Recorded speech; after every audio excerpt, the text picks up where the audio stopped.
Hello boys and girls, Mr. Giamini coming to you with another version, another component of the Topic 4 online post test that I have recommended to all of you or assigned to all of you as of, I want to say last week, maybe last Friday I did before I left. But in any event, let's take a look at this question. This is something we have not done yet in class if you're watching this video tonight. This might be something that you're a little puzzled by if you haven't looked at lesson 410 yet, but let's kind of work through it and see what we already know that we can apply to this situation, because a lot of the math that we will continue to see, I believe that we have the foundation to solve. Just have to believe in ourselves and really apply our prior knowledge, our prior skills just to a new situation. That's a lot of what mathematics is, and in just life in general. Taking old skills and applying it to a new situation. So let's take a look at what we have here.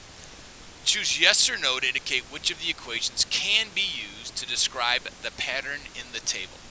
So it's simple, just a yes or no, yes or not, it says. That's odd. To indicate which of the equations can be used to describe the pattern in the table.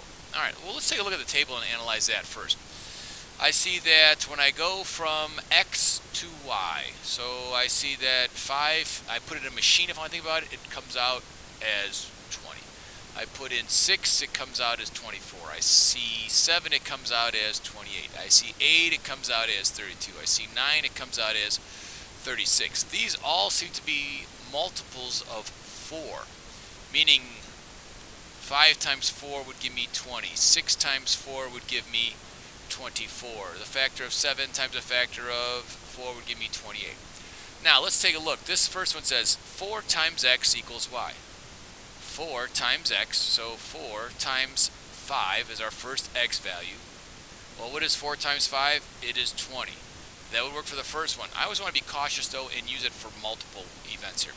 Let's go again. 4 times, now the next x value is 6, so 4 times a factor of 6 would give us a product of 24. Okay, I'm feeling confident here. Let's go with 4 times the factor of 7. Well, 4 times 7 will give us a product of 28. I'm going to go here, 4 times 8 gives us 32, so this would be a yes, this would work. Yes, I'll put a yes or y.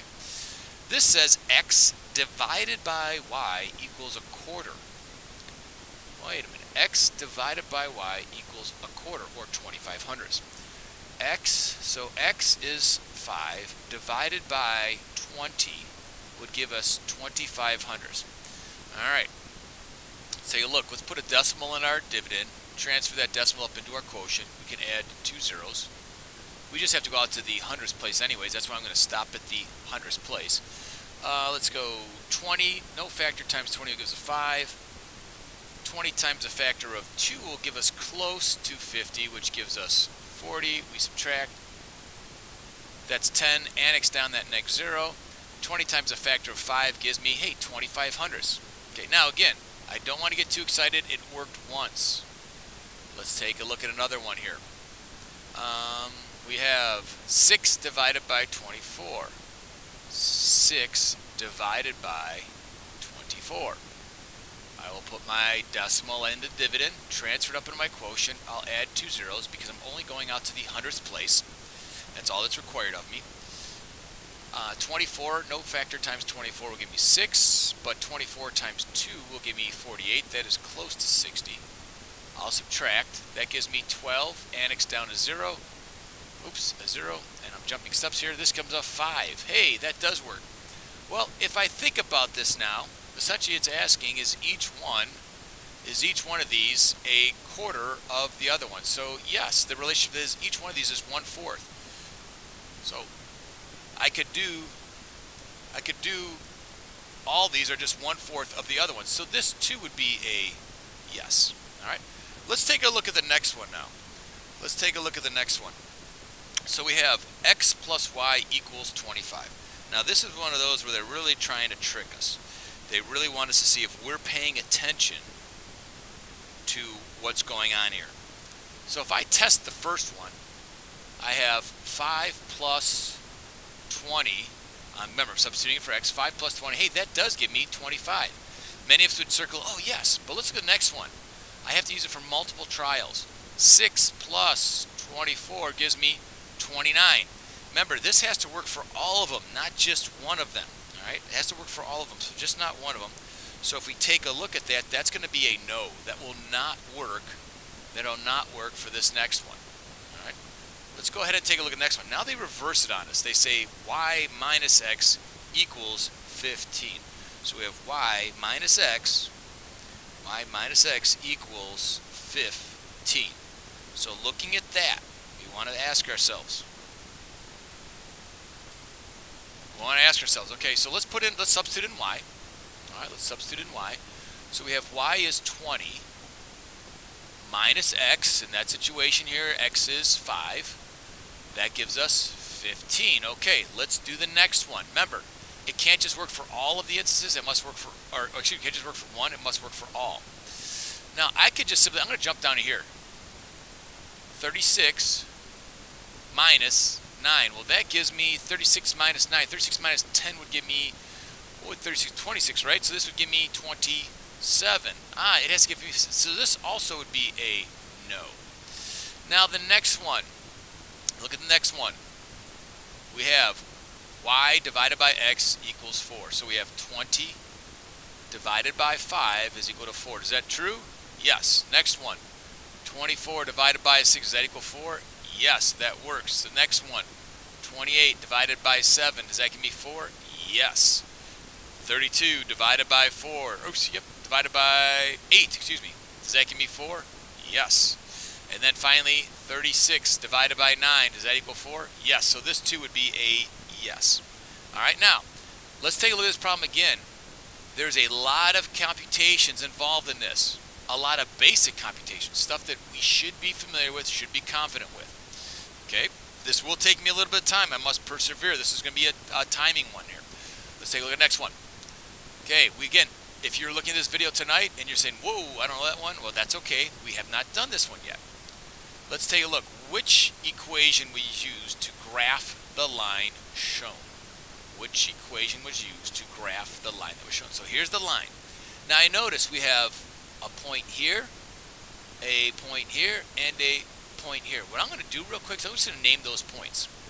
This first point, I'm going to call it point A, this one at the top. It looks to me like I start at the origin, 1, 2, 3 over on the x-axis, so it's 3 up 4, so it's point 3, 4. Let's go to B now. I'm going to call this one B. B looks to be at, let me put my parentheses around it, B looks to be at 1, 2 over on the x-axis and 3 up. So we're at 2, 3. And point C looks to be on the x-axis, or excuse me, the y-axis, because you don't move left or right on the x-axis. So that means it's going to be at 0, 1. All right? Now, if we take a look, we have all these equations. We could simply substitute in the values now that we have these. So if I take a look at the first one, it says y equals 2 times x. We'll substitute in 3. 2 times 3 gives us 6. Does 6 equal 4? No. So it can't be A. Let's go to B. X divided by 2 equals y. Well, substitute in 3. Is 3 divided by 2 equal 4? No. Let's go down here. Y equals x minus 1. We'll substitute in x. 3 minus 1 does not equal 4. Okay, now that means really that D should work, but let's take a look. If I substitute in 3, 3 plus 1 equals 4. Hey, look, let's substitute in 2. 2 plus 1 equals 3. Yes! 0 plus 1 equals 1. Yeah, all right, we found our winner. It is D. You see how easily I did that? I plotted the order pairs first. I had the order pairs plotted. I named them. I named them by their location on the coordinate plane. And then I simply substitute in values. Now, choose all the other pairs that are on the line. Well, I did that already, I think. Let's see here. We have 2, 3, right? It says choose all. Ooh, well, all I see is I plotted 2, 3. I don't see a 3, 4. But we can continue to go here. This would be what? 1, 0, wouldn't it? This would be 1, 0. I don't see that. Or that's actually, I'm sorry, that's actually negative 1. Negative 1. I do not see that. Let's go here. This is negative 2, negative 1. Hey, that works. Let's go here. That gives me negative 3, negative 2. I don't see that. Let's go here. That gives me negative 4, negative 3. So the other 2 points would be B and C. All right. Again, taking what I learned from, actually, this is back from topic, I believe, topic 3, and applying it to topic 4 stuff. So blending in solving equations with coordinate plane, Bingo, we know how to do that. All right, last one. What is the value of x in the equation x minus a half equals 3 1/6? Oh, okay, good. They start us off, or they end us with a question that is very much like one we started towards the middle of the topic. We're using rational numbers in equations. Nice one, because I know I need a box in this x. Oh, not a field goal around the x. I'm going to box in the x. I'm going to isolate it.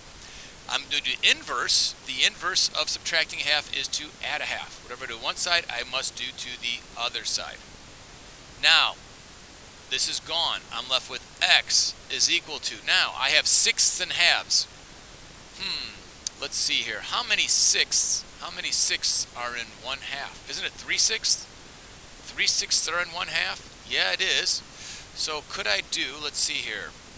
If I have, or better yet, let's see here. If I have 1/6, wait a minute, I have 3/6 and 1/2. So this is the same as 3/6. So let's add to that. Let's add to that 3/6. Let's see what I get. Does this work? Is this possible? 3 plus 1 is 4. 3 and 4, 6. Oh, I don't have that answer there. Wait a minute. I can simplify. Divide both the numerator and denominator by 2. I get 3 2/3. There is my answer. All right, hope this helps you out with the topic. I think it's the last question. Yes, it is. Hope this helps you out with the topic 4 post test that you can do online at your leisure, because it's been there for a couple days now. All right, take care. Bye.